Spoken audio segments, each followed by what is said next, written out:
وخلص صالح جمعه ودلوقتي شيكابالا. نعرف التفاصيل اكتر من عبد الرحمن. عبد الرحمن برحب بيك، اهلا وسهلا بيك. مرحب بك يا ابراهيم وبالساده المشاهدين، وبشكرك على المقدمه الجميله دي يعني. لا انت تستحقها الحقيقه. قول لي ايه موضوع شيكابالا تحديدا؟ الناس محتاجه تعرف التفاصيل. بص، هو طبعا يعني موضوع الكلام اللي هقدر اقوله فيه محدود شويه. يلا انا عايزك طبعا تعذرني في كده، لكن هو طبعا زي ما انت عارف وزي ما انت قلت كده، نادي سبورتنج كان من فتره كده ابدا يعني لما اتعرض لما بمعنى اصح اتعرف فكره ان شيكابالا مثلا متاح ان هو ممكن ينتقل في ظروف معينه وكده، كان طبعا تحمسوا له بشكل كبير، وهم عارفينه كويس جدا وعارفين يعني الراجل فنيا مفيش اي اختلاف عليه ومفيش اي حاجه من الكلام بقى اللي هو بتاع ان هو لسه بيشوف فنياته عامله ازاي. هو طبعا معروف، وبالتالي تحمسوا للموضوع وسالوا على ايه الظروف وايه المتاح وايه الدنيا عامله ازاي، فوصلنا لحاجه يعني. بس طبعا هو في جزء متبقي دلوقتي ده لو تم اعتقد ان هو خلاص هيبقى الموضوع منتهي، وبكره ان شاء الله شيكابالا يسافر ويعمل الكشف الطبي وينضم. انت عارف هو لازم الموضوع ينتهي قبل يوم الجمعه، يعني لازم يوم الجمعه اخر يوم.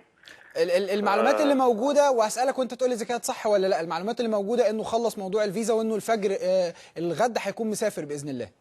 هو فعلا التأشيرة انتهت وخدها في يوم واحد، ودي ما بتحصلش خالص. لكن دي حاجه تاريخيه.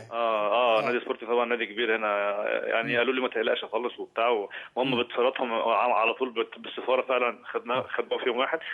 وفعلا المفروض ان هو توجه الصبح يعني، بشرط ان القصه تنتهي. فاهم؟ القصه الثانيه اللي هي معاه هو طبعا ووكيله سمير عبد التواب دلوقتي هم اللي المفروض يدوني الكونفيرم يعني.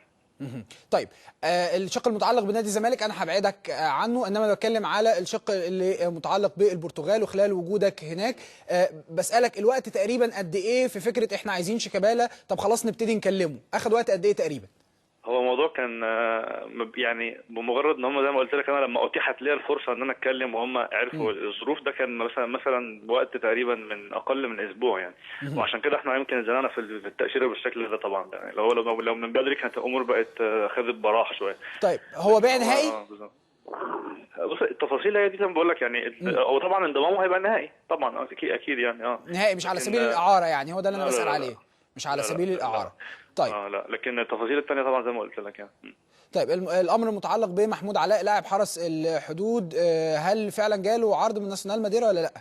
بالظبط. امبارح يمكن انت عارف بص، هو محمود علاء ليه قصه برضه. محمود علاء يعني هنا في نادي الناشونال، طبعا النادي هنا ده زي ما بقول لك هنا بدات بيه في البرتغال، فعلاقتي بيه كويسه جدا. انا حتى بكلمك من داخل النادي دلوقتي، وهم قالوا لي ان هم بيبيعوا مدافع في اول فتره الانتقالات، وان هم لو باعوا مدافع محتاجين مدافع ثاني، وكلمنا مع المدير الفني واختار محمود علاء ومقتنع بيه جدا جدا، وقال لنا ان انا اول ما هبيع المدافع الثاني هجيب محمود علاء. لكن هم المشكله ان هم باعوه يوم 28 اللي هو امبارح، باعوا نادي ران في فرنسا اسمه ميشير، وده باعوا نادي ران. فطبعا الوقت كان ضيق جدا. امبارح بعتوا عرض فعلا ب 120,000 يورو نادي حرس الحدود، لكن نادي حرس طبعا وده حقه عشان بس ما بقاش برضه بلوم، طلبوا وقت ان هم يفكروا. هو الصراحه ما فيش وقت، لان هو لازم بكره اللاعب يمضي في السفاره البرتغاليه، لان هو مش هيلحق ياخد التاشيره، فلازم يمضي العقد من مصر قدام السفاره البرتغاليه علشان يبقى التوقيع موثق.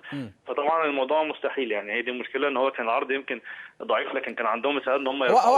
واحنا النهارده عندنا عبد الرحمن كابتن ابو طالب العيسوي المدير الفني لحرس الحدود، ممكن نساله ونعرف منه تفاصيل عن الموضوع. هل ممكن يقدر يخلص خلال الغد ولا هيبقى بقى مع نهايه الموسم؟ يعني احنا عندنا طبعا بكره الصبح، لكن انا عارف الوقت ده جدا، لكن في كل الاحوال ان شاء الله يعني في نهايه الموسم هيبقى محمود علاء فاضل له سنه واحده في نادي الحرس. فطبعا هيبقى المنطقي والاتجاه الطبيعي جدا ان هو يعني لو جاله حاجه في اوروبا ما اعتقدش. هو نادي الحرس صراحه يعني ما ابداش اعتراض على الفكره، هو بالعكس يعني هو عايز اللعيب يسافر ويبقى عنده مستقبل في اوروبا وكده.